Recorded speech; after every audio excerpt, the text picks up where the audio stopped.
Porque tu és santo, santo, santo, puro e verdadeiro. Ajuda-nos a ser verdadeiros diante de ti, Senhor. Te adorarmos, Senhor, em espírito e em verdade. Em nome de Jesus. Aleluia.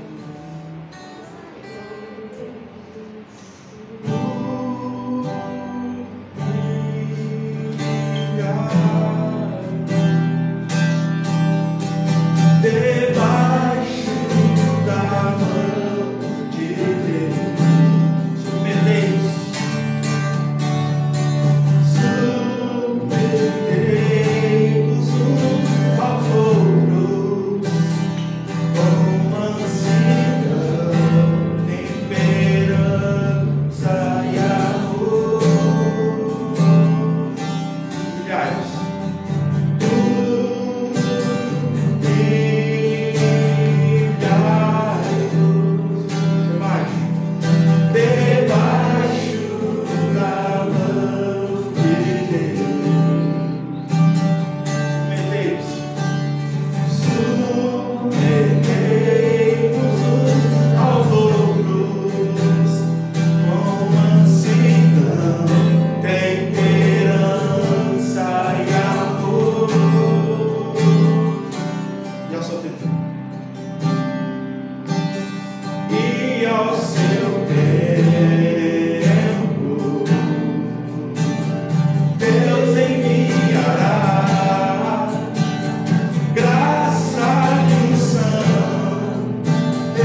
Graça e paz, amado igreja. Bem-vindos aos visitantes, às visitantes, sejam muito bem-vindos, em nome de Jesus.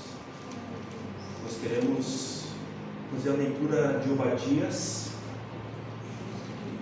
está entre Amós e Jonas. Nós vamos ler do versículo 1 até o versículo 14, a exposição da palavra de Deus nessa noite.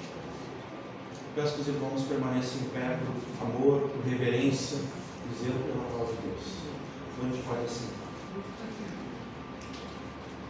Obadias, versículo 1 até o versículo 14. Amém? A palavra de Deus diz assim, versículo 1, profeta Obadias.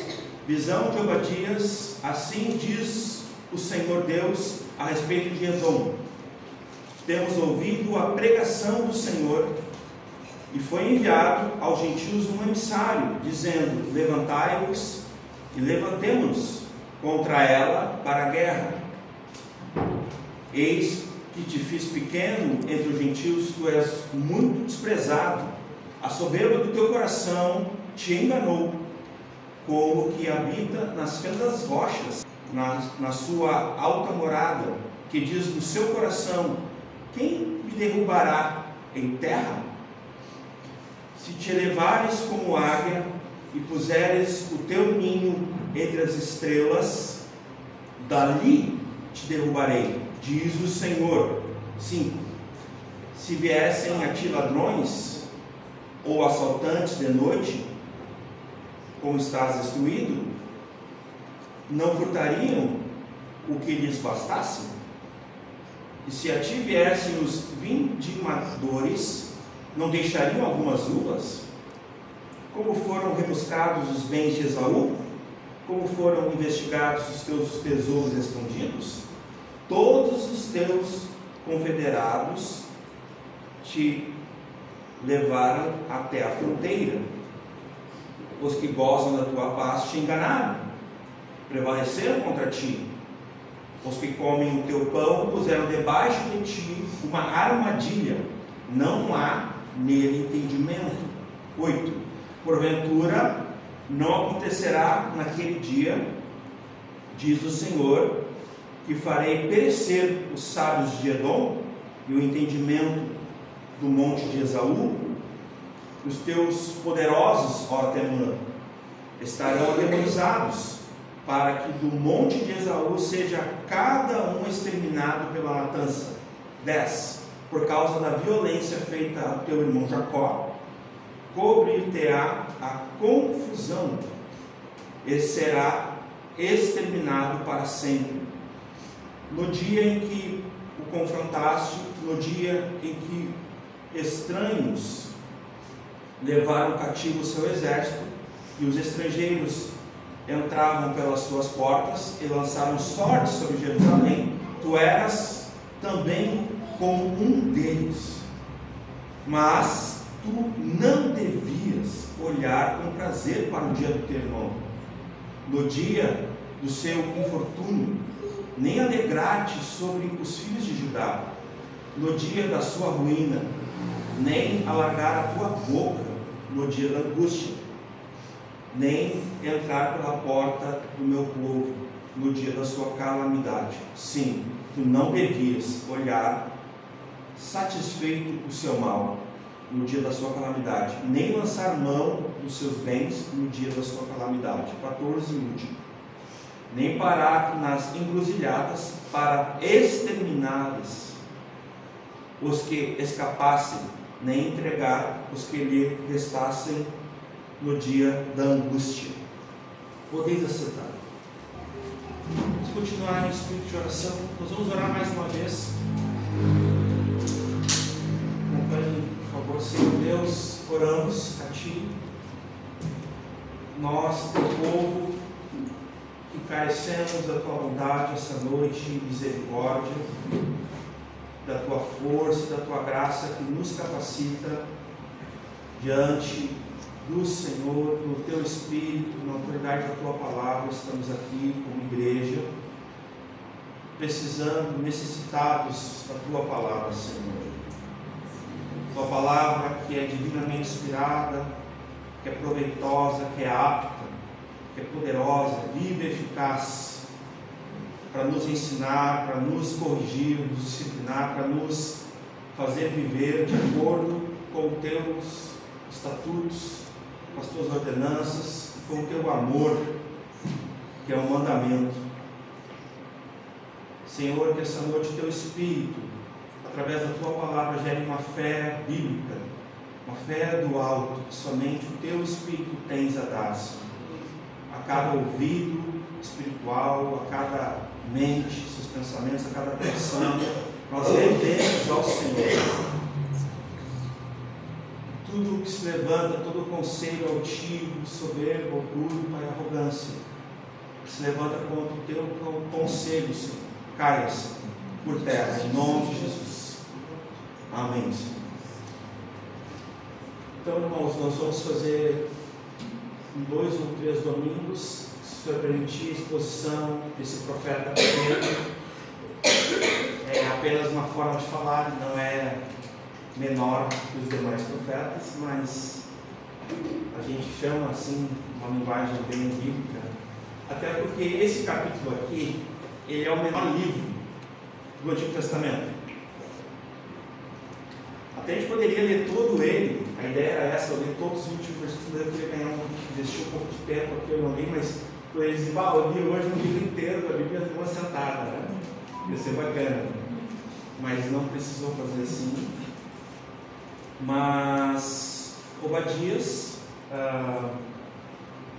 nós não sabemos qual Obadias é, a Escritura não vai dizer quem ele é, porque era um nome muito comum no Antigo Testamento, entre os hebreus, os israelitas. Tem pelo menos 12 ou 13 citações de Obadias, eles são diferentes, eles não são iguais, eles são de épocas diferentes, reinados diferentes, anos, a datação é diferente, mas nós vamos arriscar aqui, possivelmente este Obadias aqui, a Bíblia não tem mais informações sobre ele, a princípio. Então, aonde a Bíblia não tem voz, isso é a literalidade, é a suficiência, a verdade da Escritura, nós não temos ouvidos, amém? A gente não vai ficar aqui pressupondo, achando, porque não é assim que a gente faz.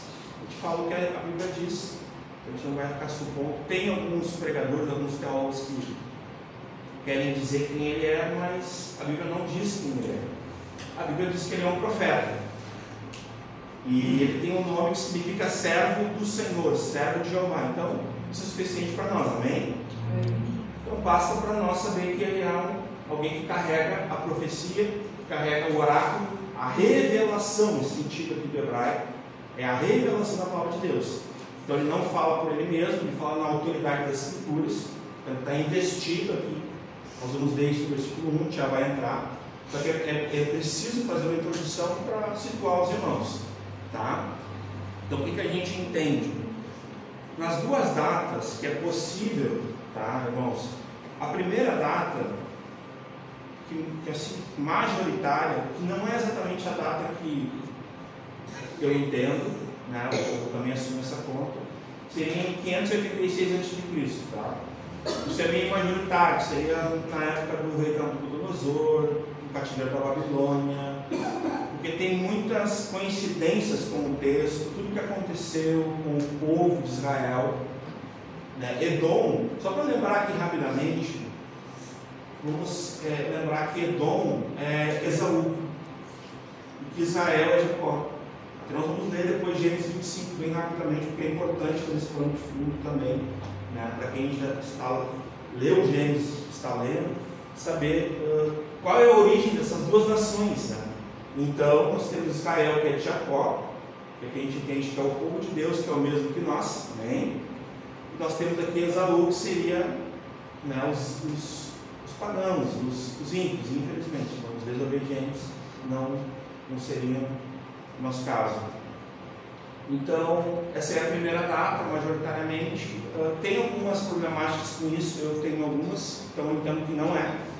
Mas eu também entendo definitivamente que não é depois do cativeiro da Babilônia, isso eu vou dizer aqui, porque isso aí já é teologia liberal, isso aqui já é a visão do texto crítico. Muitos adeptos do texto crítico que a gente tem explicado aqui, é aquelas versões moderninhas, então para apoiar, porque eles não creem na literalidade da Escritura, então eles não creem em Adão, em Eva, eles não creem em Abraão, em Davi, em Moisés, eles não creem, irmãos, em Noé. Olha só as implicações. Então, quem acredita que é depois do cativeiro da Babilônia, eu fico com o pé atrás, porque não tem como acreditar que isso seria uma sutileza dessa teologia maligna, desse texto crítico, que a gente sabe, nas novas versões. Então, mas eu acredito que provavelmente, agora sim, vou falar da data, seria ali de 150 até 900, isso baseado em algumas questões, tá? Eu acredito que Obadias, ele é o profeta, um dos mais antigos. Lógico, não é mais antigo que Moisés, tá, gente? Moisés era profeta. Só para lembrar aqui, né? Que muita gente não trata Moisés como profeta, mas ele era profeta, tá, irmãos? Mas dos pequenos aqui, lembrando que ele não é menor que que Isaías, que Jeremias, que Ezequiel, que Daniel. Ele não é menor que esse, sabe? Ele é profeta tanto quanto igual. Só que ele escreveu 21 versículos. Né? Somente um capítulo de Isaías tem um que é 4 vezes maior aqui. Então, é por isso que chamamos os profetas maiores e os menores, que é uma linguagem para facilitar nosso entendimento. Né? Mas Obadias, ele significa servo do Senhor, de Jeová, de Yahvé, né? Eu não sou muito bom no hebraísmo, naquelas vogais, né? Também não vou saber pronunciar aqui, Elohim, enfim, mas Adonai, mas esse é Obadias. Ele tem aqui uma revelação, ele tem uma palavra, e também ele vai profetizar essa palavra, para fazer uma distinção aqui. O pastor Michael sempre nos alertou que para alguns profecia é pregação, para nós não. Profecia é profecia, pregação é pregação. Nós queremos assim aqui na Igreja Batista Brasa Capão. Nós fazemos uma distinção de uma profecia para uma distinção quando é uma pregação. Então muitos vão acreditar que quando tu está pregando, tu está profetizando. Não necessariamente, tá? Tem uma distinção. Neste caso aqui, irmãos, vocês reparem comigo, o versículo 1, eu já vou entrar no texto, mas olha lá, visão de Obadias, essa palavra aqui, ó, visão, eu até fiz aqui uma tarefa de casa, essa palavra é vazon em hebraico, não sei se eu estou pronunciando certo, né? A minha pronúncia não deve estar muito, vazon ou banzon, tá? Ela significa, irmãos, revelação, não significa visão ou profecia. Olha só que interessante. Então, que é revelação no sentido que é o próprio Deus falando, porque logo depois nós estamos assim, ó, assim diz o Senhor Deus a respeito de Edom, né? Temos ouvido que a pregação do Senhor. E aqui eu faço um destaque, irmãos, eu gosto desses destaques, da palavra Senhor em letras garrafais. Não é assim que está na Bíblia de vocês? Reparem que ali, ó, a primeira expressão, a segunda expressão, ó, a pregação do Senhor, aqui, ó, Yahvé, e é ruim. Então aqui fica claro que é o próprio Deus falando, assim diz a pregação. Então, o servo do Senhor aqui, o profeta Obadias, ele recebe profecia e ele vai trazer em forma de alerta, de pregação, de proclamação. Quem estava quinta-feira aqui vai lembrar que nós falamos sobre os atalaias, na verdade, sobre os arautos, os evangelistas, os pregadores. É nesse sentido aqui. Então uma coisa está ligada à outra, embora seja um pouco distinto, né? Então, esse Obadias aqui, irmãos, ele está junto com um grupo, né, que é conhecido como o reino do sul, né, que é Joel, Amós, Oséias, Naum, Sofonias, Jeremias, Abacuque, Obadias, né, entraria ele, né? Ele escreveu isso no lugar que nós podemos entender que era Jerusalém, tá? Então ele está aqui fazendo o que Deus pediu para ele, que era trazer essa revelação para Edom, que o alvo dessa profecia é Edom, também vai refletir, né, em Israel. Já domingo que vem nós vamos entrar mais sobre isso, mas hoje a gente vai tocar um pouco disso também. Isso é muito comum, irmãos, nas escrituras, um profeta ter uma profecia, uma palavra para uma nação especificamente. A gente tem Obadias no caso de Edom, mas a gente também vai ter alguns outros menores, né, como Naum sobre a Síria, vai ter repetição sobre a Síria nesse caso, Abacuque sobre a Babilônia, né, profecias eu estou me referindo, né? Jonas sobre Nínive, no caso a Síria na época, né? Então é muito comum isso, e é uma palavra específica também, é uma palavra que a gente pode entender que é o próprio Deus dando destino, e sendo específico no pecado. E esse pecado aqui é o pecado do pecado original, irmãos. É importante até nessa introdução já falar, por causa desse versículo 3 da soberba, que é o orgulho, a altivez, que Satanás, com alguns anjos, foi derrubado do céu. Seu pecado, seu desvio, né? A sua infração, a sua transgressão, seu abandono da fé em Deus, no caso, assim, do serviço ao Senhor Deus. E o homem no Éden é a mesma coisa. O homem no Éden também pelo orgulho, pela soberba, também. Porque quando a serpente ali engana o homem, vocês lembram que ela disse assim: ó, vocês serão igual a Deus. Lembra? Então qual é a intenção que está no coração do homem ali no Éden? Ser igual a Deus. Vocês viram que a raiz é a mesma do pecado original? A gente não pode esquecer disso. Depois na exposição a gente vai entrar de novo nesse assunto, mas é sempre bom lembrar disso. Então é isso. Nós vamos poder enxergar, irmãos, um padrão dos profetas menores e até dos maiores, que é assim, o padrão histórico, né, é uma triplação da escritura, que a gente pode chamar assim, de tripé, que é o padrão histórico. Cada um dos profetas, ele pregava e escrevia, né, conforme a necessidade imediata de Deus sobre aquele povo, para seu arrependimento, para sua salvação, para seu juízo, tá? Cada um dos profetas vai, isso historicamente, falando profeticamente a mesma coisa, né? Ele ilustra e anuncia algo sobre o futuro desse povo. Aqui no caso é Israel e Edom, um para perdição e outro para salvação. E o contraste que a gente tem feito: perdição e salvação. Edom, perdição, né? Israel, salvação. E também o terceiro, a prática disso. Na prática disso, nós temos hoje, né, os mesmos pecados, irmãos. Ou nós não temos o pecado do orgulho? Fechar os olhos aqui. Temos ou não, né? Nós somos caídos, fomos salvos, mas nós temos o nosso coração desesperadamente corrupto, enganoso, mau. Não há um justo sequer, ninguém que faça o bem, ninguém que busca Deus. A todos fizemos imundo.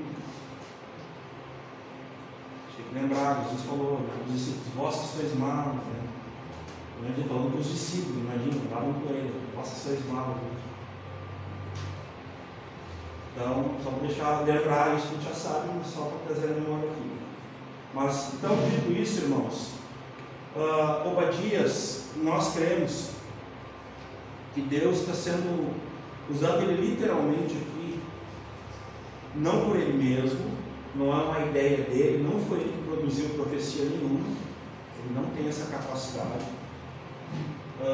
até porque senão nós queremos ter mais informações sobre ele, então a gente não tem, então a gente vê que é o próprio Deus usando quem ele quer, aqui um anônimo. Olha o poder desse Deus, todo soberano, todo poderoso, único Deus. Então, só para trazer essa introdução, gostaria de trazer mais coisas, mas só para nós ganhar esse tempo aí, então tá bom. Versículo 1, quero que os irmãos acompanhem a visão de Obadias. Então aqui nós temos essa palavra que nós referimos aqui no hebraico, Bazon ou Banzon, que significa revelação, um oráculo, não um substantivo. E literalmente ela significa que Deus fala de forma direta e especificamente com Obadias, primeiramente, e depois com Edom, e também com Israel também. Então Israel vai ter essa esperança, terá fé no seu coração. Tá? É muito importante a gente ter essa. E ele foi orientado pelo próprio Deus, né? Para ficar claro isso também no texto. Então, assim diz o Senhor Deus. Então, ele está deixando claro, o escritor aqui é Obadias, né?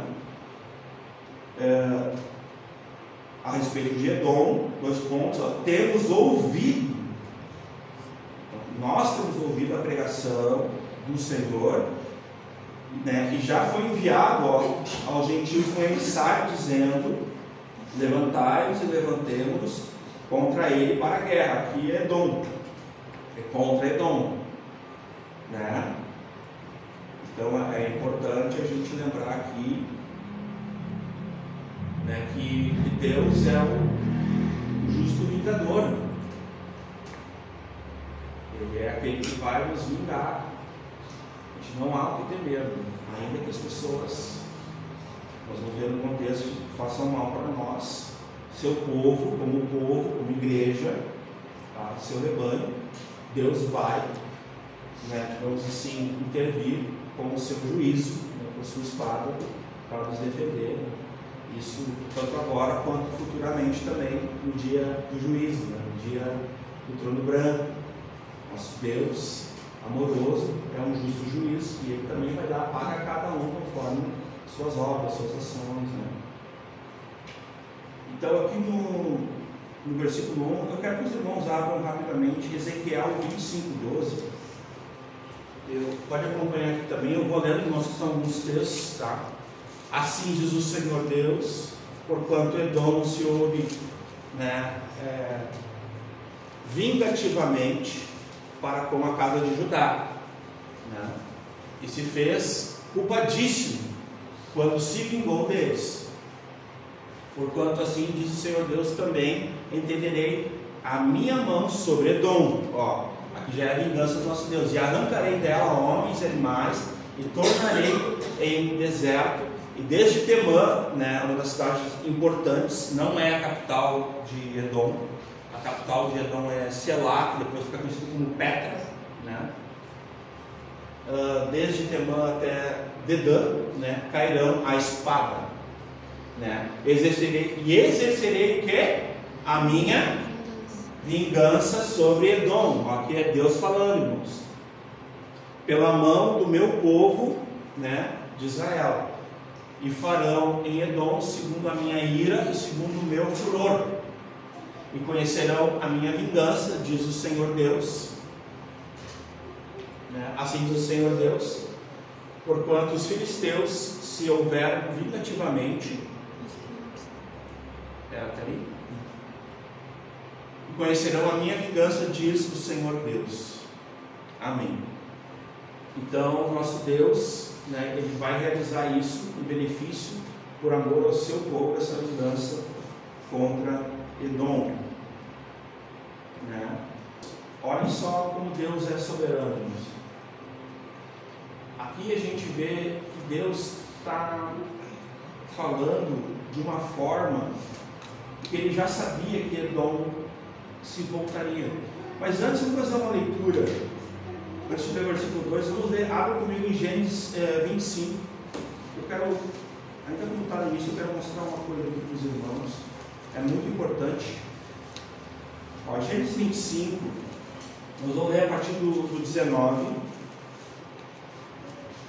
Aqui vai falar sobre a geração, né, a descendência de Abraão, que é Isaac, a descendência de Isaac, né? Ó, 19 diz assim: e essas são as gerações de Isaac, filho de Abraão. Abraão gerou Isaac, 25, 20. E era Isaac da idade de 40 anos, quando tomou por mulher a Rebeca, filha de Betuel, né, o arameu de Padã Aram, irmã de Labão, arameu. E Isaac orou insistentemente, né, ou incessantemente, insistentemente ao Senhor por sua mulher, porquanto era estéril, aqui no caso, né, a Rebeca. E o Senhor ouviu suas orações, aleluia. E Rebeca, sua mulher, concebeu. E os filhos lutavam dentro dela, irmãos. Essa rixa, essa guerra, essa luta começou no ventre de uma geração toda, de uma genealogia toda, de uma família toda, de um povo todo. Então é importante a gente saber onde começou. Começou no ventre. Eles já lutavam onde? No ventre da mãe deles. Os dois eram gêmeos, né? Vamos ler ali. E os filhos lutavam dentro dela. Então disse: se é assim, por que sou eu assim? E foi perguntar ao Senhor. E o Senhor lhe disse: duas nações, dois povos, ó. Mais uma informação bíblica aqui para nós, ó. há no teu ventre.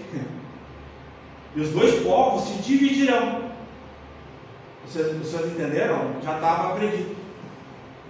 Se Deus disse, irmãos, está dito. Deus falou, acabou a conversa. A palavra de Deus é ponto final. A gente não consegue manipular, a gente vai ver ao longo aqui, a mãe e o pai tentando manipular aquilo que já era. Vocês entendem?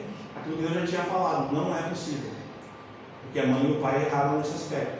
Isaac e Rebeca, eles erraram sobre isso. Os dois tentaram. Né? Por causa deles, talvez os dois se tornaram inimigos um do outro. Os dois filhos, talvez pela criação, o erro dos pais. E isso é bíblico, não estou inventando nada na minha cabeça aqui. Porque um preteria o outro preteria o outro. Um sabia que Deus tinha falado que ia ser o mais novo, mas ele queria que fosse pela ordem, né? Como homem, né? Não, quero que seja o primogênito. A outra sabia que o pai ia fazer, foi lá e mentiu, enganou. A outra que eu digo é a esposa, perdão. Então os dois estão errados aqui. Nem o pai está certo, nem a mãe. Nem o marido nem a mulher. Mas pelo menos dos dois a gente vê aqui o pecado se estendendo às duas nações, né? Os dois povos que se dividiram das duas entranhas. Um povo será mais forte do que o outro povo. E o maior servirá ao menor. Muito importante entender isso aqui. Né? Ao 24, cumprindo seus dias para dar à luz, eis gêmeos do seu ventre, e saiu primeiro o ruivo, e todo como um vestido de pelo, todo peludo, né? Vamos falar assim bem, todo peludão, né? Por isso chamavam o seu nome o quê? Esaú, que significa peludo, tá? No hebraico. Por isso que eu falei peludão. É peludo mesmo, esse é o significado do nome dele. E depois saiu o seu irmão, garrado no calcanhar, né? Garrado, mas passou uma mão no calcanhar de Esaú. E por isso se chamou o quê? Seu nome Jacó. E era Isaac da idade de 60 anos, quando gerou, né, os dois, né? O Jacó também é conhecido ali numa mistura do hebraico com o latim, tá, gente? Um suplantador, como enganador. Também tem essa possibilidade não de tradução, mas de entendimento, porque essa é a vida. Veja bem, irmãos, quando um pai ou uma mãe, é o pai, tá? A mãe também, às vezes, davam um nome aos filhos, eles davam um nome aos filhos conforme a vida que eles queriam que os filhos tivessem, ou por situações da vida. É muito interessante isso, ou por Deus ter decretado, ou por Deus ter falado com eles. Vocês entenderam isso? Então o pai lá queria, eu quero que meu filho seja o comandante do exército. Tem lá um nome lá, Aloysio, comandante do exército. Nem é um exemplo. Aí botava no meu filho de Aloysio, que eu quero que ele seja o comandante do exército, e a vida dele seja correspondente ao seu nome. Então isso era uma prática do povo de Deus. E não só o povo de Deus, todo o Antigo Testamento é baseado assim, irmãos. Então quando a gente fala assim, quando dois querem ter filhos e querem olhar o significado dos nomes, está errado? Claro que não. Sempre teve certo. Óbvio que não dá para ficar inventando que tal nome significa, tipo assim, uma crendice, ou uma coisa mística, uma superstição. Obrigado.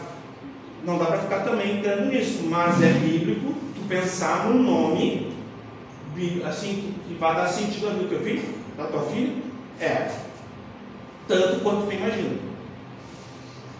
Então, livre de superstições, de crendices e tudo mais, pode sim procurar um nome bonito, né? Um nome bacana, né? A Bia lá botou o nome de como é que é? Aquelas de romance, né? Tafone e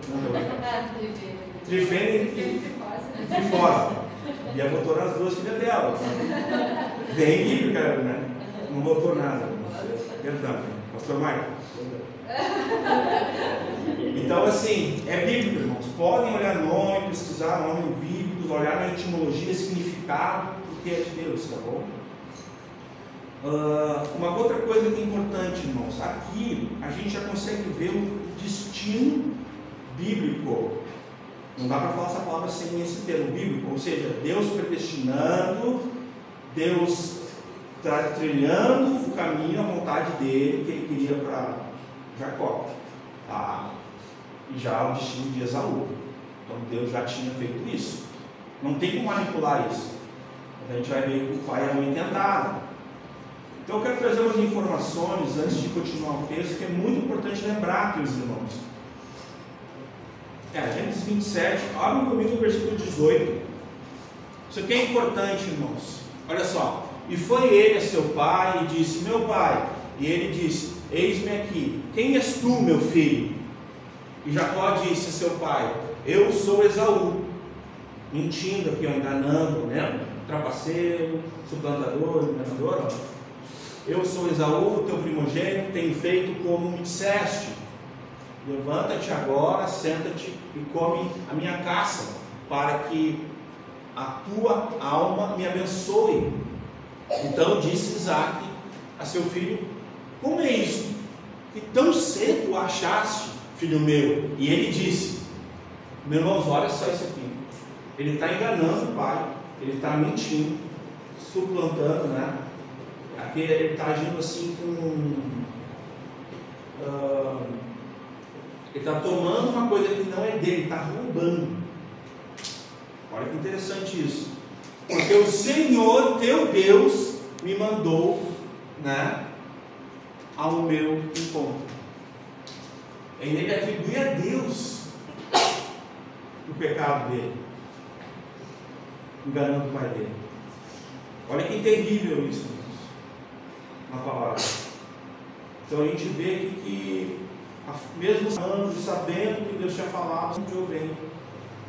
A gente tem que falar assim, porque quem pediu para Jacó fazer isso foi quem? Rebeca. Rebeca não criou bem Jacó. E aqui foi a iniciativa de Rebeca, irmãos. Rebeca, tipo assim, sabe qual é a expressão atual? Entrou na mente, tentou manipular a direção que Deus tinha dado. Então é nesse sentido aqui. Só que a gente vai ver uma conversão depois. Vou mostrar para vocês. Eu vou mostrar agora aqui no 24 também. E disse: és tu meu filho Esaú mesmo? Só para confirmar, né? Viu como o Isaac estava esperto também? Ele não chegava, mas ele estava sério, tá, gente? Ele disse o quê? Eu sou, no 24. Agora olhem comigo, só para concluir essa parte aqui, porque isso é importante. Aqui eu entendo que é a conversão de Jacó, tá? Eu quero mostrar um detalhe aqui para vocês. É isso mesmo. Gênesis 32, 27. Aqui, lembram do anjo, né, de Deus ali falando com Jacó.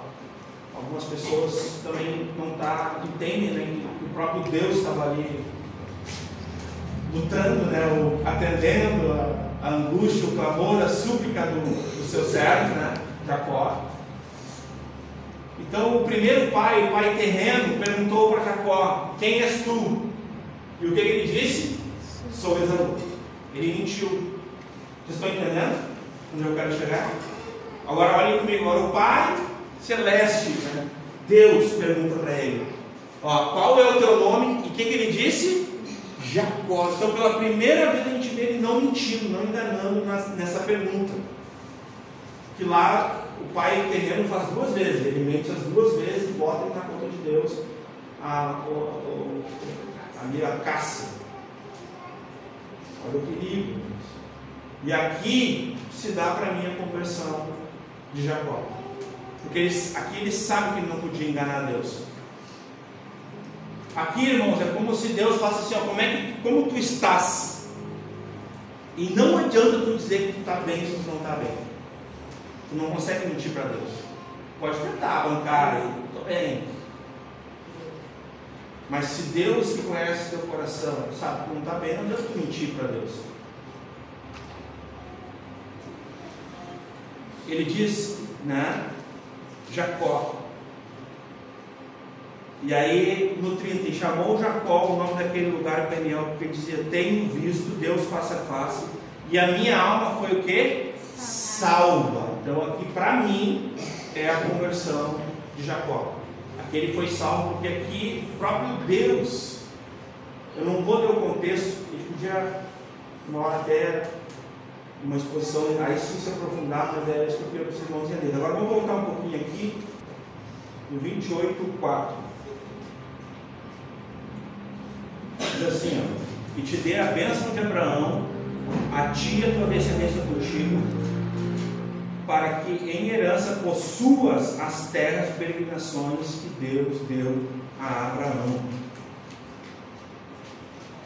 Então aqui a gente também consegue ver toda a bênção que Abraão passou para Isaac, e depois Isaac agora passa para o seu filho, que é que ele está pensando que é Esaú, mas é Jacó.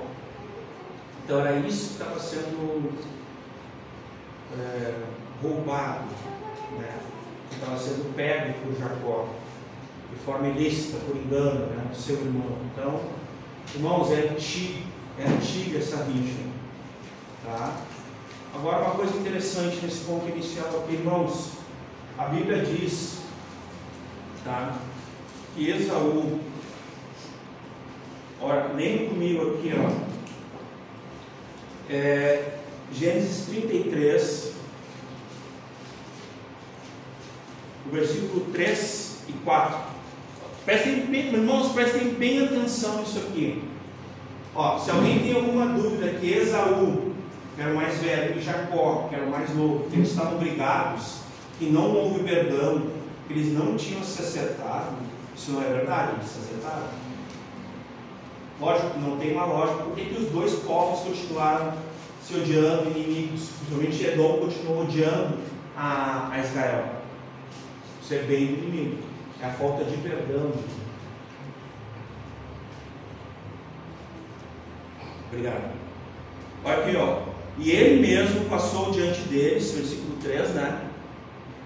Aqui é Jacó, porque ele havia visto o irmão, aqui ele já está convertido, né?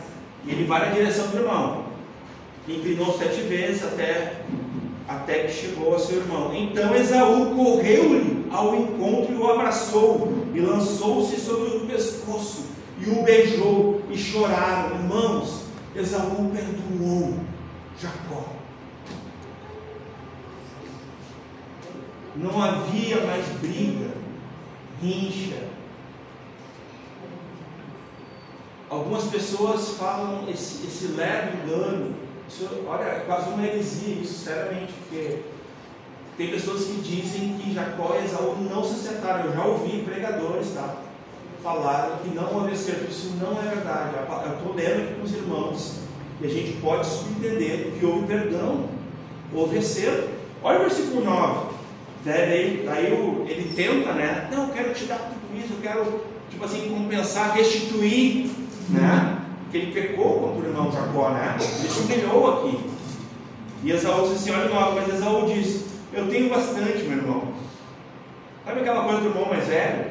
O gaúcho tem irmãos mais novos, eu tenho também, tenho mais velhos também, né? Sabe aquela coisa do irmão mais velho, né, gaúcho? Tipo, eu tenho bastante, né? Seja para ti que tens. Em paz, perdoa a dívida,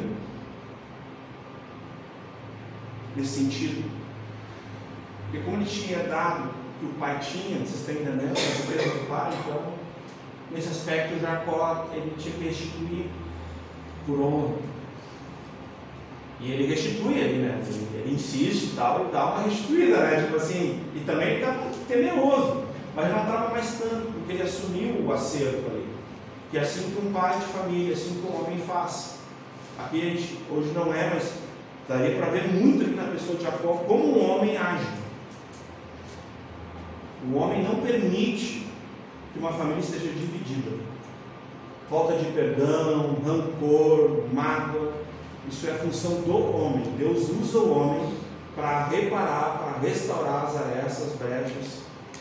O homem tem essa autoridade, né? Ele toma a frente. Quando ele vê lá que a esposa, né, está magoada, está brigada com a família, ele tem que ir lá em amor, né, com a verdade, ajudar a esposa a acertar. E ele mesmo não pode se permitir a não perdoar. Existe um cristão que não perdoa? Aliás, não, a pergunta é assim, o cristão pode não perdoar? Se não perdoa, não é cristão. Simples assim. Simples assim. Tá, mas ele pode ter uma dificuldade, porque às vezes tu fala para a pessoa assim, ó, olha, perdoa, e a pessoa fala assim, olha, eu vou orar. Estou bem espiritual, né? Na verdade, eu vou orar para ver se é da vontade de Deus que eu perdoe, porque eu não estou preparado ainda. Assim. É muito estranho. A gente estuda isso direto, não estuda? Eu vou ver se isso é de Deus, né? Isso não é nada de Deus. Na verdade, essa atitude não é de Deus. Porque Jesus falou assim, ó, vocês perdoem, o Pai perdoou. Porque se vocês não perdoarem, meu Pai não vai perdoar vocês. Resumindo, é isso que Jesus falou. É imperativo. A resposta a isso é obediência. Jesus falou que tem que perdoar, tem que perdoar. Ele não está te dando uma opção assim, se tu, quando tu puderes, quando tu tiver afim, quando tu amadurecer, tu vai lá e perdoa. Não é isso, não tem na Bíblia. Ele perdoa, encerra ali o assunto. E sabe quem é que te capacita? O próprio Deus, porque o perdão só há em Deus. Amém? Somente o Espírito de Deus pode nos capacitar, irmãos, a perdoar alguém que nos fez muito mal. Nós, por nós mesmos, realmente, não há perdão no mundo, irmãos. Isso é verdade. Porque o perdão só é em Deus. Só o amor, só o Espírito Santo, não tem outra forma. Nós não somos capazes de perdoar, irmãos. A gente é orgulhoso, a gente é altivo, soberbo. Porque a gente quer tomar o lugar de Deus, a gente faz juízo das pessoas. Daí a gente não consegue perdoar, entendeu? Porque a gente toma o lugar de Deus e a gente não consegue perdoar. A gente sentencia, julga, e quando vê tu já não quer perdoar aquela pessoa, porque tu não acha que aquela pessoa é digna de ser perdoada. Sempre lembre de Mefibosete. Lembra o Mefibosete? Ele era o último descendente de Saul. Ele era um mendigo, coxo, aleijado. E Davi chama ele. Isso era a tradição que todo rei que assumia o preposto do outro rei, ele acabava com a descendência do outro rei. Isso era a tradição, era comum isso, até na escritura. Vê muito isso em Reis, nas crônicas. Aí Davi procura e tem um descendente ainda de Jonas, de Saul tem, Mefibosete. Aí quando o Mefibosete chega lá, ele chega assim, né? Vou morrer, né? Aí Davi manda dar um banho, vestes reais, onera, restitui, dá propriedades. Olha a graça, irmãos. Essa é a mesa da ceia. É que nem na ceia, irmãos, porque se a gente acha que a gente tem, que a gente é digno de tomar a ceia, a gente já não é. Se um de nós, irmãos, que isso não veio para o nosso coração, se acha digno de participar da mesa do Senhor, já não é. A Bíblia diz que Mefibosete, eu acho que até assim, pelo menos eu, ali, lógico, ele certamente ele pensou, irmão. Mas Davi honrou, que era muito amigo do pai. Olha o fruto do pai, a amizade, irmãos, a amizade é de Deus. Jonatas garantiu a vida do filho, que era amigo de Davi. E por fidelidade a Jonatas, ao legado do pai dele, e Davi sempre respeitou Saul. Ele teve a oportunidade de matar Saul, hein? Lembra? Às vezes estava até lá, né? Um bocadinho lá e só cortou. Como estava aqui, estava ali, na moita, ele, podia ter ti. Mas tu és um ungido. Nós precisamos perdoar, mas quando a gente não perdoa, é como se a gente tivesse dado veneno. A gente toma um veneno e acha que é outra pessoa que vai morrer. Porque a falta de perdão é um veneno. E é um engano, é uma cegueira. Então, Esaú perdoou a Jacó ou não? Sim. O que acontece depois, irmãos, é a corrupção, é o pecado, né, original, é o povo dividido que Deus tinha dito que acontecer. Infelizmente, a gente tem várias. Quer ver? Eu vou mostrar uma coisa, Juízes 11, 17 a 20. Eu quero mostrar para vocês, né, o que Edom O que ele não fez, o que ele fez? Vou tentar mostrar aqui, tá? Olha lá, Juízes 11, 17 ao 20, ó. Israel enviou mensageiros ao rei dos Edomitas, aqui é o povo de Edom, da montanha de Esaú, descendente de Esaú. Então Israel mandou para eles mensageiros, dizendo, ó, rogo-te, pedindo ajuda, ó, que me deixes passar pela tua terra. Então era só um direito de passagem, tá?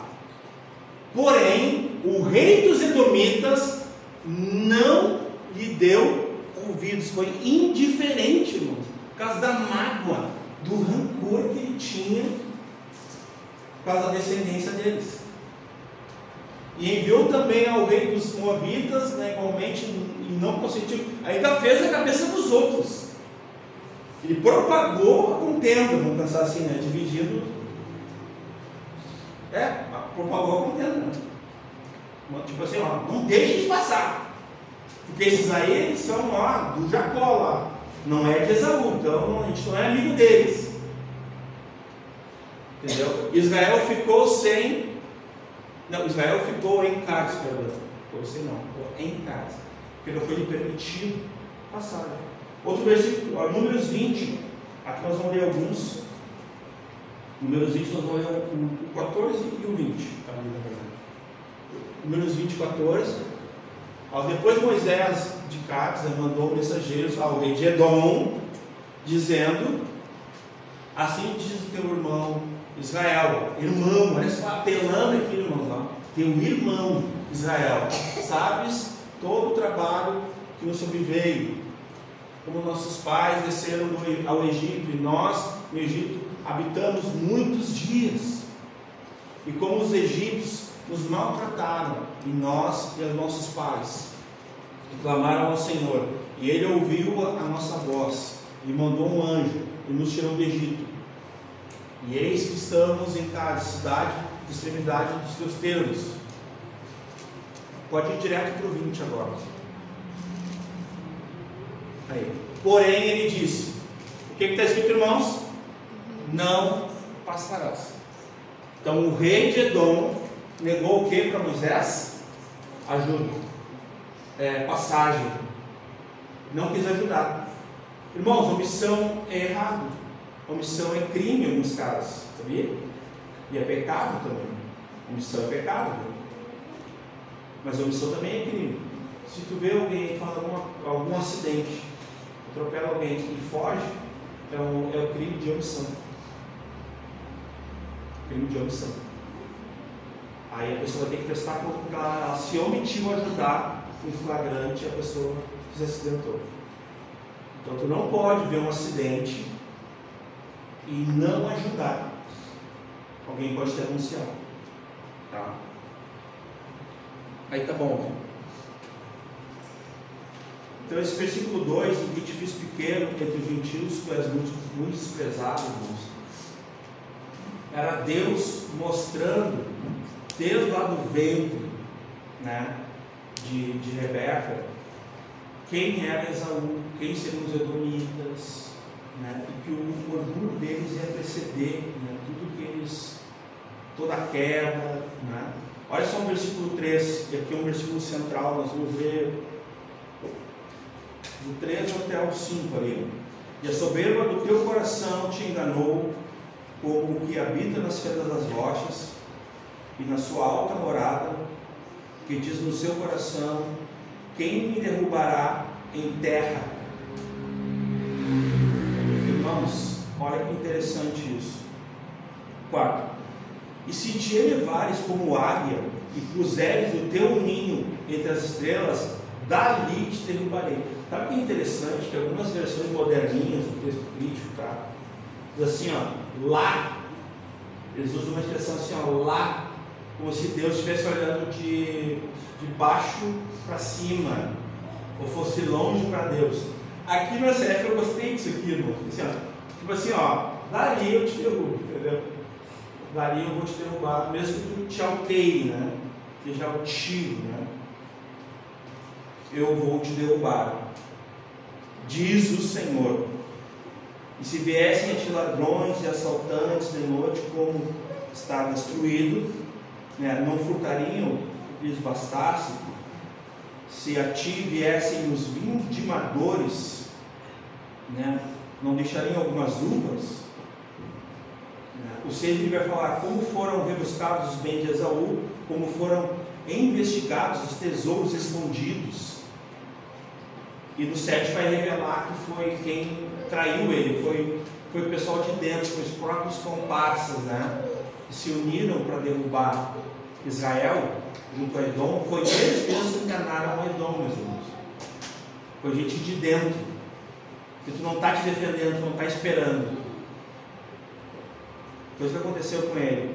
Ó, todos os teus confederados que te levaram até a fronteira, os limites, né?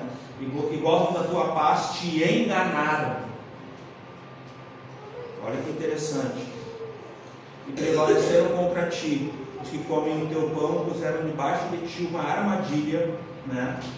E não há nele entendimento. Então aqui faltou sabedoria para eles. Eles não sabem quem enganou eles, mas foi os próprios parceiros, né? Do crime ali, né? Os comparsas, né? Para atacar Israel. Mas olha só o que aconteceu com Edom: a soberba do teu coração. Abre ali comigo em Provérbios 8:13.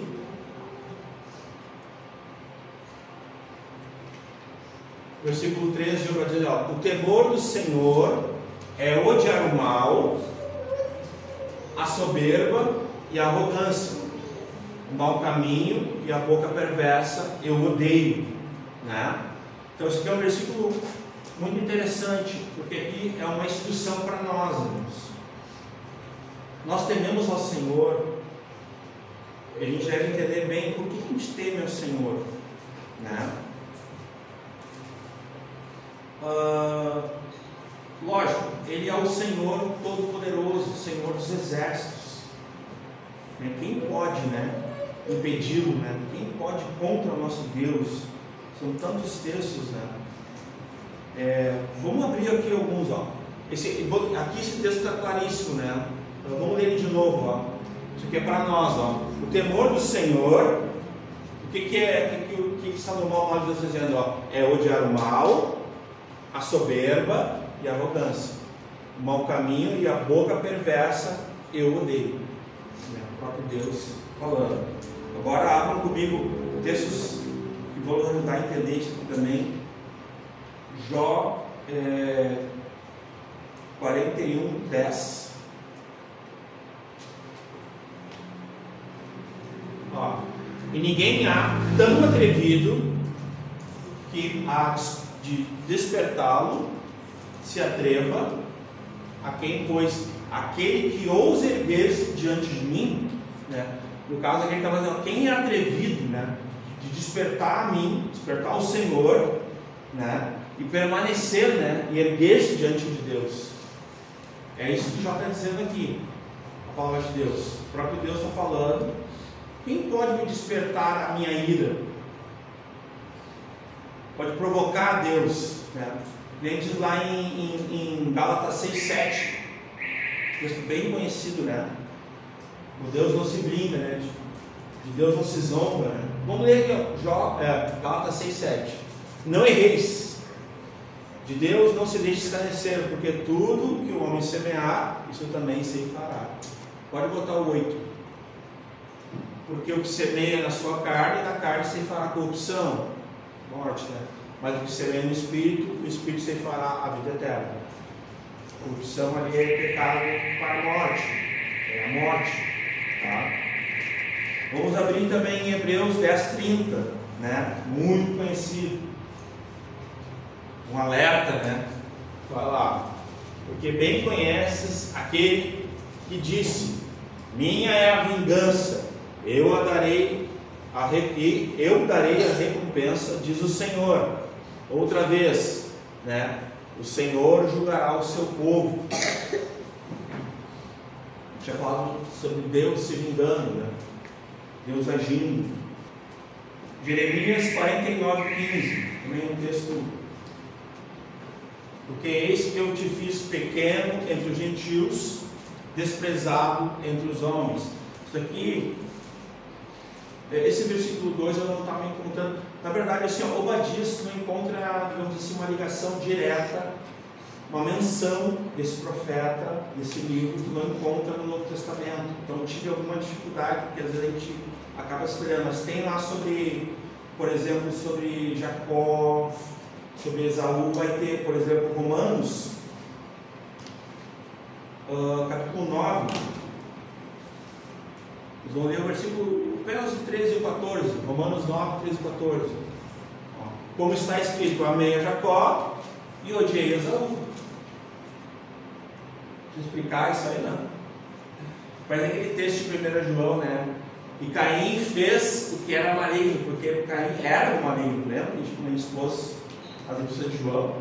É a mesma coisa. Então Deus amou a Jacó e odiou Esaú, gente. Eu não preciso explicar muito bem. Vamos lá, o 14. Que diremos, pois, que a injustiça da parte de Deus? De maneira nenhuma. Então, eu quero ler alguns textos aqui também, irmãos, sobre a questão, quando o Senhor está falando ali, ó, Edom era uma nação pequena, mas ela se gabava, sabe, irmãos? Ela tinha uma visão equivocada de si mesma. Na avaliação de Edom, ela pensava que ela era impenetrável, que ela era tão segura que ela não precisava temer ninguém. E que ela precisava ser honrada, admirada. Mas não é o que está no versículo 2, porque no versículo 2 tu é muito desprezado, tu é muito difícil pequeno. Então tu pensa além do, tipo assim, tu pensa além do que convém, né? Romanos 12, versículo 3. Porque pela graça que me é dada, digo a cada um dentre vós que não pense de si mesmo além do que convém. Antes pense com moderação, conforme a medida da fé que Deus repartiu a cada um. Lógico, a aplicação desse texto que eu estou usando aqui, como eu falei, não tem no Novo Testamento, irmãos, sobre Obadias, sobre esse profeta, sobre essa situação simplesmente, mas vai ter sobre a questão de Jacó e Esaú, sobre os edomitas, dá para ver na figura de Esaú, e sobre os israelitas na figura de Jacó. Então a gente vai ter que fazer uma ginástica aqui, mas estudando a Escritura. Tá? Então eu quero mostrar para os irmãos, na medida do possível, sem ir além da Escritura, nem ficar aquém. Né? Eu quero, abram comigo Provérbios 11, 2. Nós vamos ver alguns textos bem conhecidos sobre essa questão do versículo 3 agora, tá? A soberba, né? E vindo a soberba, virá também a afronta, mas com os humildes está a sabedoria. Então, normalmente, junto com a soberba, vai vir a afronta. Veja bem, irmãos, afrontar é ofender. Não é a mesma coisa que confrontar, tá? As pessoas confundem, né? Confrontar é bom ou ruim? É bom. Afrontar não. Porque afrontar é ofender. Então tu não ofende o teu irmão, mas tu pode confrontar o teu irmão? Deve. Se tu ama ele, deve. Em amor. Falando a verdade em amor. Então, só não vamos misturar as coisas. Então, afrontar é ofender.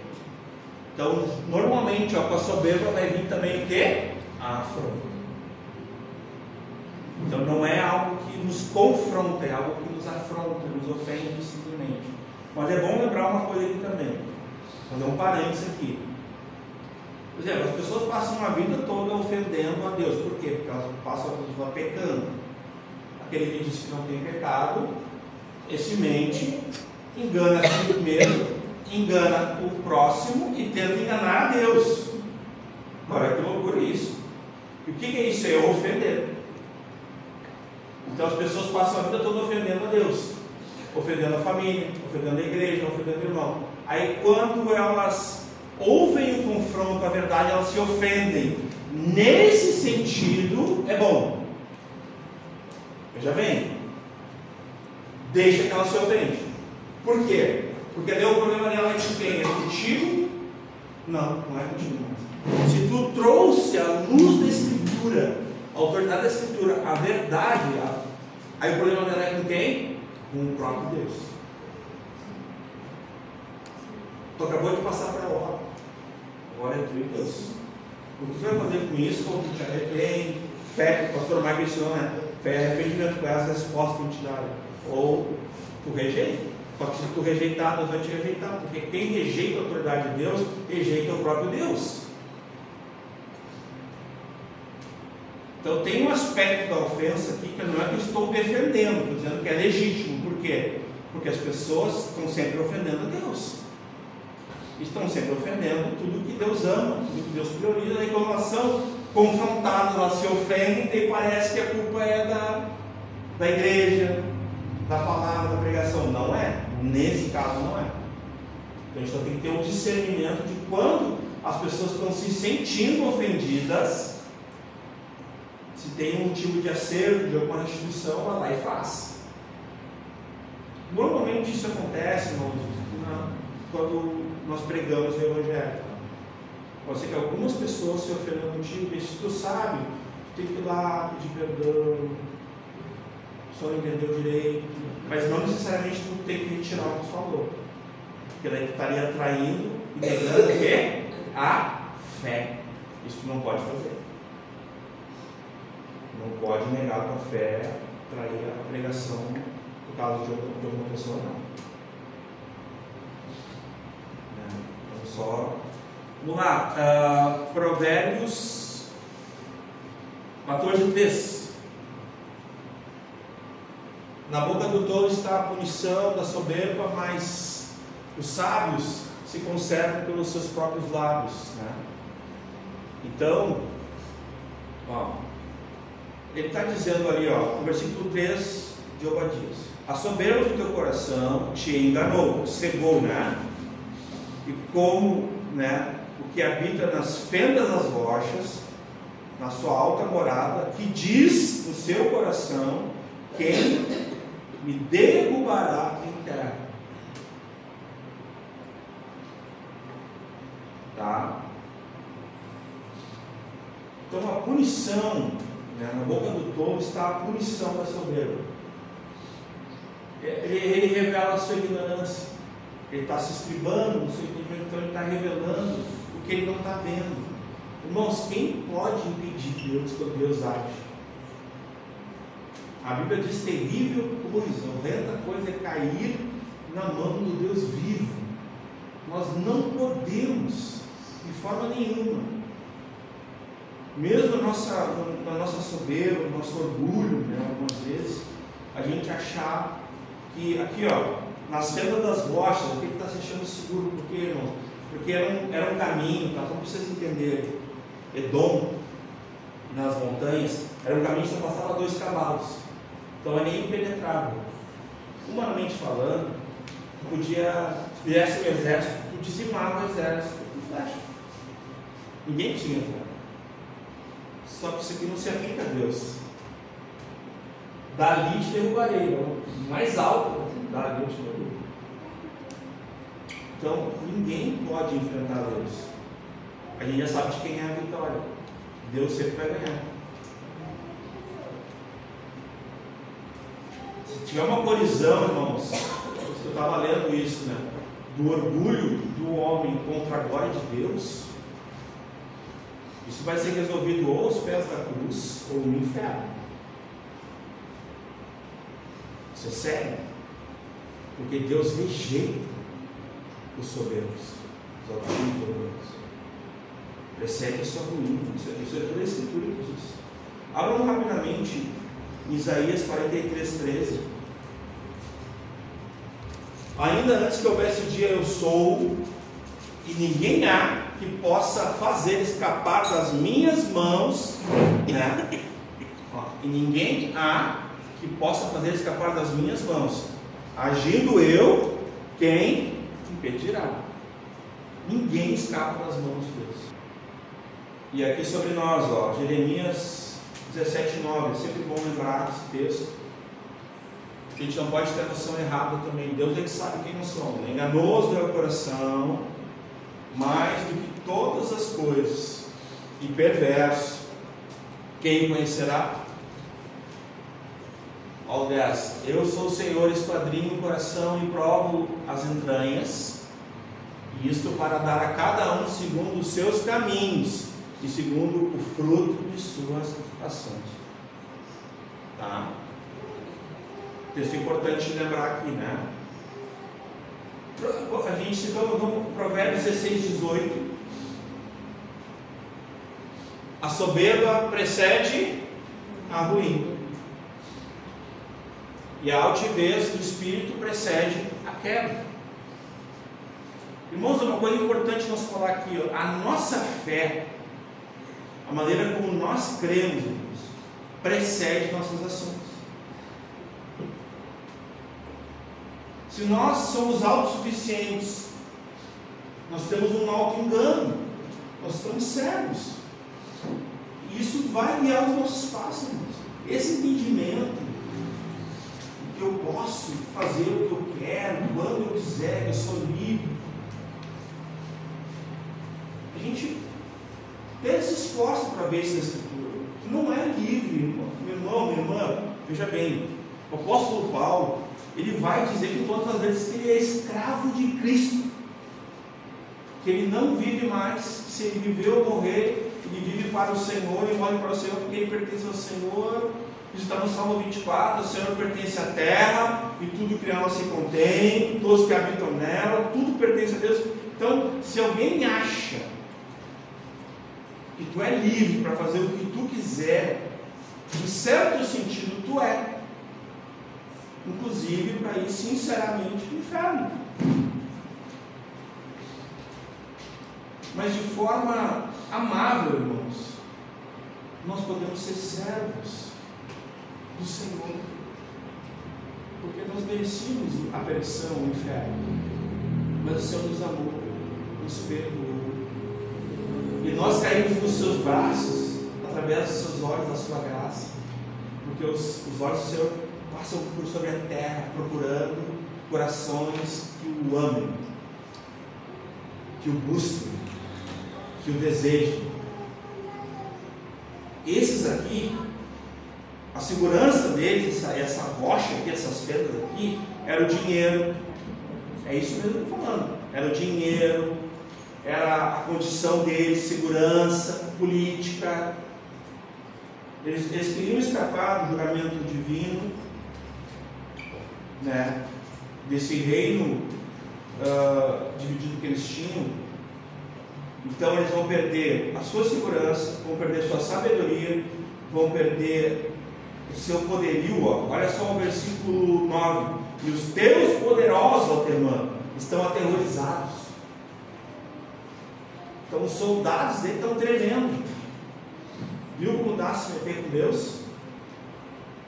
Lá no versículo 1 diz que Deus enviou um mensageiro para unir as pessoas, para unir os povos, para lutar contra quem? Algumas pessoas de repente não conseguiram ver, porque é uma leitura um pouco difícil, não é tão simples, tá? Quando ele está falando aqui, irmãos, é contra Edom, não é contra Israel. Só para ajudar os irmãos, me veio agora aqui. Não estou dizendo que os irmãos não entenderam, estou querendo ajudar a nós, amém? Então, quando Deus mandou um mensageiro e mandou, vamos unir, porque é injusto o que Edom está fazendo com Israel. Mas aí Deus manda um mensageiro com a palavra de autoridade, que era a profecia que iria se cumprir, e Deus cumpriu, né? Um outro texto aí, ó, Provérbios 21, 24. Esse é um texto bem interessante. O soberbo, né, e presumido, né, zombador é o seu nome. Eu acho que Deus está dando, né, um apelido. Trata com indignação e soberba. Então olha só a impressão que Deus tem do soberbo, do altivo. Olha o que Deus fez com Satanás. Olha o que Deus fez com Adão, cara. Nos expulsou da sua presença. Deus rejeita.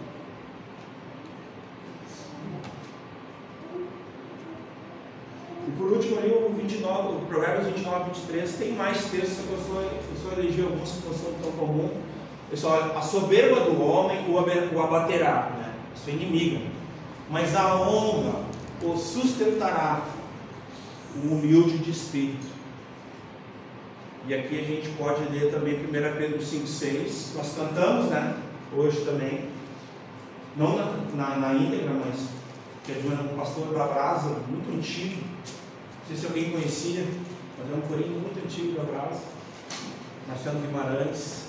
A gente cantou humilhai-vos debaixo da mão de Deus. Né? Olha lá. Humilhai-vos, pois, debaixo da potente, ó a CF, da potente mão de Deus, para que ao seu tempo vos exalte, lançando sobre ele toda a vossa ansiedade, porque ele tem cuidado de vós. Aleluia. Glória a Deus. Irmãos, a nível de introdução, já está ok aqui. Nós vamos dar continuidade do domingo que vem a exposição desse pequeno profeta, desse pequeno livro, no sentido figurado, né? Porque não é pequeno, é uma grande mensagem, né? Eu quero apenas ler mais um texto dos irmãos, a conclusão de hoje, e eu quero também trazer para nós uma reflexão, assim. Se no nosso coração, irmãos, né, isso que eu escrevi, a soberba, ela é uma cegueira. Porque normalmente, para mim, ser um soberbo ou uma soberba, né, ou se alguém é altivo, alguém arrogante, alguém orgulhoso, eu preciso desconsiderar, ser indiferente a algumas coisas ao meu redor, na minha própria vida, tá? Então ele fala, olha, a soberba do teu coração te enganou. Nesse sentido, tá? Isso é um auto-engano, isso é uma autossuficiência, aonde nem o próprio Deus se faz necessário. Olha que triste, irmãos. Não precisa nem de Deus. Todo soberbo, ele pensa que não precisa nem de Deus. Ele não fala isso, mas ele age assim. Ele não diz assim com todas as palavras assim, eu não preciso de Deus. Ele não faz isso. Mas tu olha para a vida dele e te pergunta assim, quem é que governa a vida dele ou a vida dela? Eu te pergunto. Não parece ser Deus. Parece que tem um outro senhor, assim. Às vezes é o dinheiro, às vezes um ídolo, vai saber, né?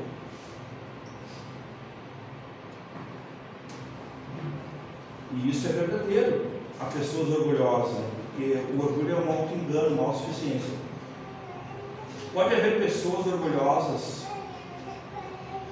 no nosso meio, na nossa família, na igreja, no nosso trabalho, na faculdade, nas escolas, no ônibus.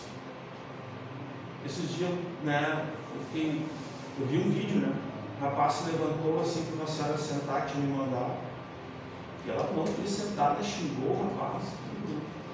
Ele estava com a cabeça assim, como posso lhe ajudar? Assim, foi constrangedor assim, porque eu vi, ninguém soube dizer, o sentimento que ela estava sendo orgulhosa.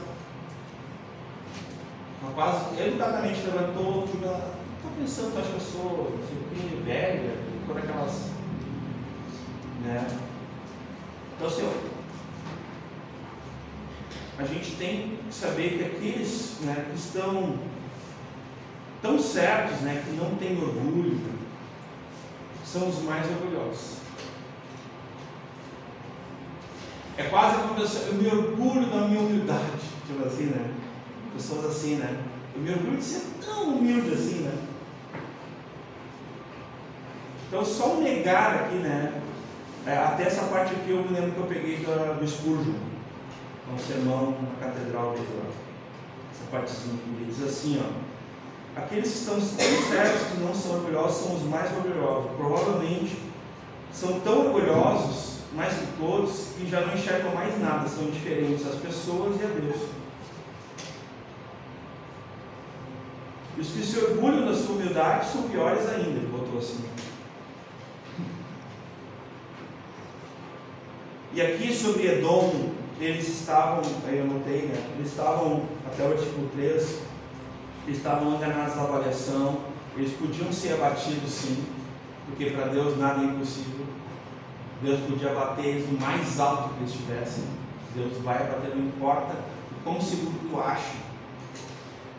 O teu orgulho, meu irmão, minha irmã, o nosso orgulho pode nos levar a nos defendermos de Deus. A gente já falou isso antes. Quando alguém se defende de Deus, a pessoa está totalmente atolada no seu orgulho. Ela está se defendendo de Deus, já não é mais de algum inimigo, de alguma situação constrangedora, não. Ela está se defendendo de Deus, porque ela não, tipo assim, não dói, não me toca, não muda a minha vida, eu sempre fui assim, eu não quero mudar, eu quero continuar sendo assim, eu nasci assim, vou morrer assim. Gabriela, tipo lá. Então, o orgulho faz isso. A gente fica intocável. Era isso que Edom pensava que era, gente. Porque se for estudar geograficamente Edom, era praticamente naquela época impossível invadir Edom. Porque se passava 2 cavalos, como é que faz para entrar num lugar assim, cara? É uma fortaleza natural de rochas, cordilheira de rochas. Ninguém entra. Mas para Deus. E Deus conhecia. Aqui eu falei que foram os seus próprios comparsas que sabiam os seus tesouros, os seus segredos, né? Mas Deus conhece todas as altivez do nosso coração. Deus sabe aonde Ele não está no trono. Se é que é possível, irmãos, Deus está governando nossa vida e não em tudo. Entendeu? Será que tem algumas coisas que Deus não governa ainda? Que Ele não tem o senhorio? Porque o nosso orgulho, ele pode nos cegar. Ele pode nos trazer uma segurança, uma falsa sensação de segurança, que não vai nos livrar da eternidade sem Deus. Deus rejeita todo o orgulho. Ele abate. Mas os humildes, os que se humilham, Ele vai os exaltar no sentido de trazê-los para si, de usá-los. A gente falou aqui umas quintas-feiras atrás, cada homem que Deus chamou, né?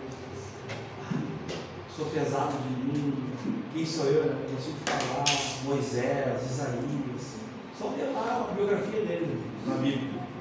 Ninguém se achava digno. A gente foi orado aqui hoje. Quem somos nós?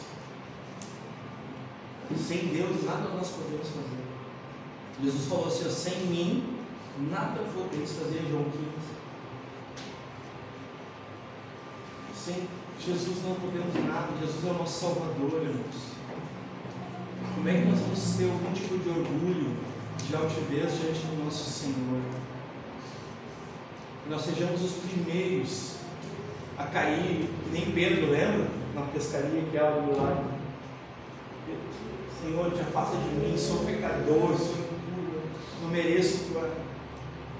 É de joelhos. E Deus nos livre de todo o orgulho, de toda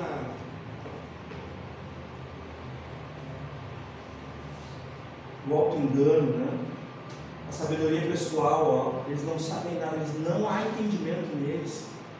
Eles acham que sabem, mas não sabem. É isso do versículo 7 ali, né? Eles perderam tudo. Deus veio assim, tipo assim, tirou só uma pecinha, né? Eles já, tipo assim, até então eles achavam autossuficientes. Né? Posso tudo, faço tudo, né? Na minha força, no meu braço. E diziam no seu coração, né?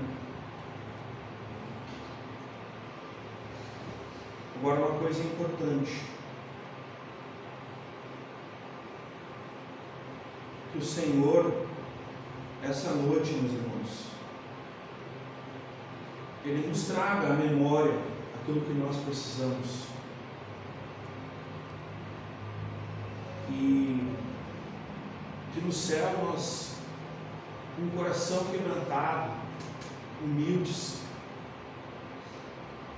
nós encontraremos o mesmo senhorio que nós encontramos hoje. O Senhor vai continuar sendo nosso Deus, se Ele for hoje. Vocês entendem? Isso não muda. Se Deus é o meu Senhor hoje, Jesus é o meu Senhor e Salvador hoje, se eu morrer, quando eu for ressurreto, Ele vai continuar sendo, entendeu? Não vai ter modificação disso. Então eu fui chamado hoje para ser quebrantado, humilde, diante do Senhor, e o Senhor nos leve a isso, cada um de nós. E nós não tenhamos no nosso coração nenhuma altivez e esse pensamento assim, não, ninguém pode tocar, ninguém pode mudar, ninguém pode me confrontar. O Senhor pode. E é bom que o Senhor faça, porque nós precisamos que o Senhor nos corrija, nos ame, que se manifeste a nós com graça e com misericórdia. Por último, eu quero 1 Pedro 5, nós vamos ler de novo ali a partir do 6, nós vamos ler até o 10, e nós vamos concluir.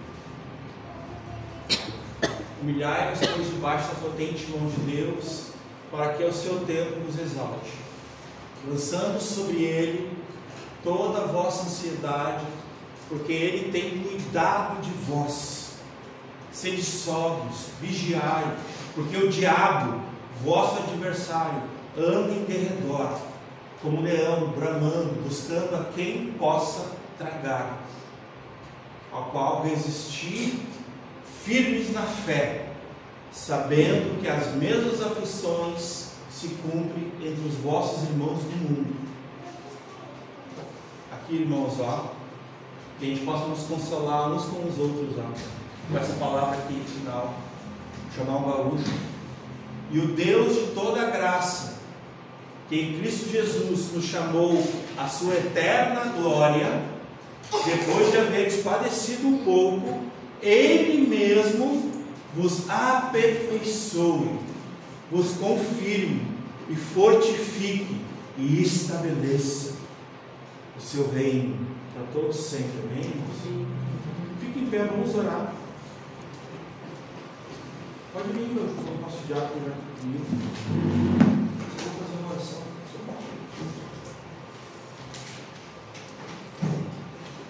Eu queria convidar vocês para orarmos juntos, pedindo ao Senhor que o nosso coração fique livre desse pecado, né, desse sentimento, desse pensamento. Se tem alguma coisa na nossa vida, né, que nos leva a pensar assim, que hoje cai por terra. Toda altivez que se levanta contra o conselho de Deus, contra a voz de Deus, a palavra de Deus, seja ministrada pelo Espírito Santo em nossas vidas. Amém? Vamos orar.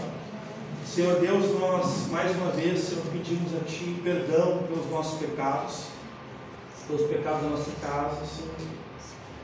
Nos conduza aos arrependimentos diários dos nossos pecados, e jamais esqueça que todos pecaram e todos carecem da glória de Deus, que o salário do pecado é a morte, Senhor, que nós estávamos mortos nos nossos delitos e pecados, nas nossas transgressões, ofensas, mas o Senhor nos deu vida em Cristo Jesus. Amém. E a misericórdia, a graça salvadora e o perdão, Senhor. Que a gente lembre disso, nós não precisamos ser orgulhosos, ser soberbos, altivos, arrogantes. Quebra a dureza do nosso coração, nossas mentes e nossas famílias, na tua igreja, nos nossos trabalhos, com os amigos, familiares, onde nós estivermos, que nós não nos falte quebrantamento, humildade, e como a tua palavra diz, tende em vós o mesmo sentimento, a mesma atitude que houve em Cristo Jesus. Amém, Senhor. Oh, Senhor, pois mesmo sendo Deus, não levou em conta isso, a reputação disso, mas se humilhou, assumiu forma de servo, foi reconhecido em figura humana, foi obediente até a morte de cruz, e Deus o exaltou, e hoje é o nosso Senhor e nosso Salvador.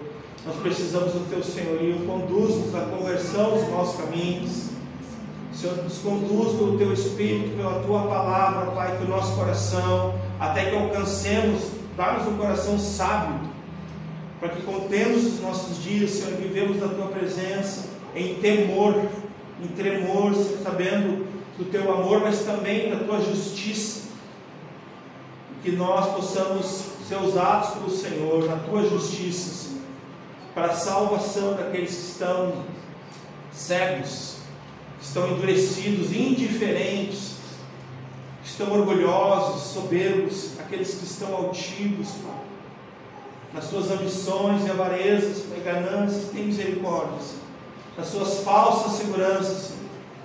Livra-nos, Pai, do laço do passarinheiro, Senhor. Livra-nos de nós mesmos, Senhor. Livra-nos desse mundo jaz, maligno, corrompido, Pai, de Satanás, Senhor. Livra-nos, Pai. Oh, tem misericórdia de nós, Pai, Tu que nos salvou, Senhor. Merecemos o inferno, mas em Ti herdamos o céu. Muito obrigado, Senhor, porque nos céus os humildes estarão, não os orgulhosos. Que ainda hoje podemos nos arrepender, Pai, e não sermos orgulhosos, podemos nos humilhar debaixo da potente mão do Senhor, ao Senhor, e a Tua graça salvadora, Pai, nos recompensará, nos salvará de nós mesmos e deste pecado, em nome de Jesus. Amém.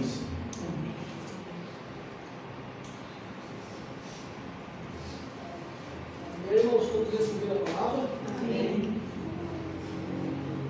Queria apresentar a nossa visitante, a Renata, e a sua filha, Maria Helena. Seja bem-vindo aqui, amém?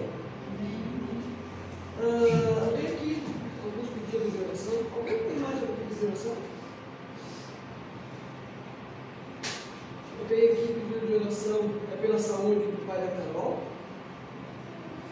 que ele está com situação, que espero que ele vá para o hospital. Pedido de oração da Sofia, que pede pela saúde da sua família e pela sua avó Judite. Da irmã Cláudia, conversão da Natália, Rogério e Antônio, pela minha mãe voltar para a casa do Senhor, pela saúde da nós, pelo meu trabalho e do meu irmão Paulo. Amém? A irmã Bia pede pela cura da Laura, filha da minha colega, pelo Bernardo, neto de outra colega, e pela cura das enfermidades de todos os irmãos da nossa igreja. Amém. Ela colocou aqui para orar com a pai da Carol, mas não tinha falado aqui. Então nós vamos limpar nossas fontes, vamos orar com o Pai do Senhor. Pai amado, eu coloco aqui a vida da Laura nas tuas mãos, Senhor, pela cura dela, Senhor, que possa estar sanando ela, Pai, das suas enfermidades. Também do Bernardo, neto da colega da Maria, Senhor, que possa estar olhando para eles. Nessa noite, que possa estender a sua mão e sarando, em nome de Jesus. A irmã Cláudia pede, Senhor, pela conversão da Natália, Rogério e Antônio, Senhor, que possa estar trazendo de volta, Senhor, se eles são convertidos, mas que eles possam converter o teu nome, Senhor, que eles possam estar frequentando o igreja, Senhor, em nome de Jesus, Sim, Pai. Pela mãe dela também, Senhor, a irmã Cláudia, que possa voltar para a sua casa, Senhor, em nome de Jesus. Pelo trabalho dela, do seu irmão Paulo, possa estar conduzindo eles da sua melhor forma. Em nome de Jesus. Pela saúde da família do Maninho, da irmã Bede, pela sua avó. Também colocamos, Senhor, na vida do pai da Carol, do Manuel, nas suas mãos. Sim, Pai. Nós oramos na verdade problema, mas o Senhor sabe, o Sim, Senhor pode nessa noite estar curando ele. Tanto para a sua saúde física, Senhor, como a sua espiritualidade também. Ele possa vir te conhecer através da Carol, através da sua fé, Senhor, em nome de Jesus, Senhor, nós devemos ser amém? Amém. Está quente, só o óculos, né?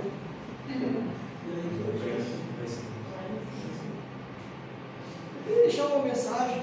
Deus tocou no meu coração, né? Eu não sei qual é o problema que você vai enfrentar essa semana, né? Mas eu gostaria de ler Isaías 41:10, esse versículo é muito conhecido. Diz assim: não temas porque eu sou contigo, não te assombres porque eu sou teu Deus. Eu te fortaleço e te ajudo e te sustento com a destra da minha justiça. Não tenhamos todos uma boa semana em nome de Jesus. Tem os anúncios, né? Olha, pouco pessoa,